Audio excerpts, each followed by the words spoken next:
Hi Tannie Zelna, hoe gaan dit? Lekker om van Tannie te hoor. So Tannie Zelna vra vir ons, Shavina, wat kos dit om te begin?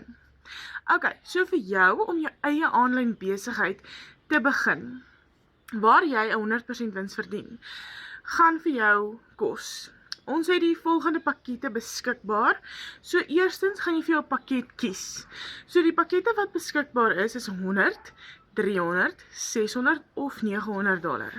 Sou jy byvoorbeeld op die $900 begin, kan jy die 100, 300, 600 en die 900 alles verkoop.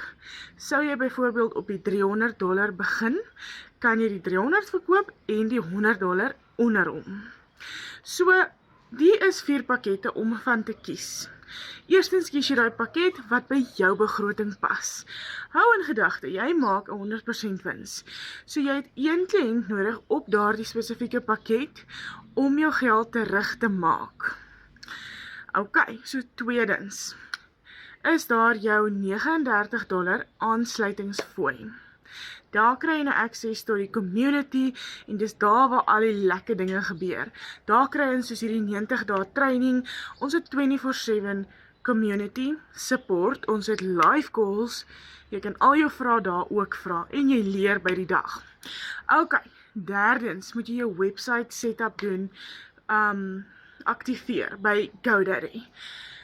Nou, daarso kos dit gewoonlik so tussen 200 en 400 rand, dit afhangende van wat se specials hulle daardie dag beskikbaar het. En voilà, daar is jou kostes klaar.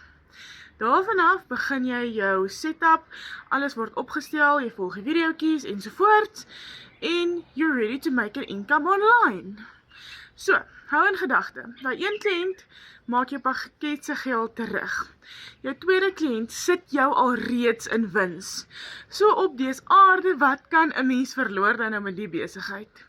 Soos enige normale mense buite, ek was hy skepties een, my broek het gebewe, want wat as ek nie my geld kan terugmaak, wat as ek jou eerste kliënt maak, en toe ek actually jou eerste kliënt gekry het, toe ek soos, okay, die ys is gebreek, dis okay, dit werk.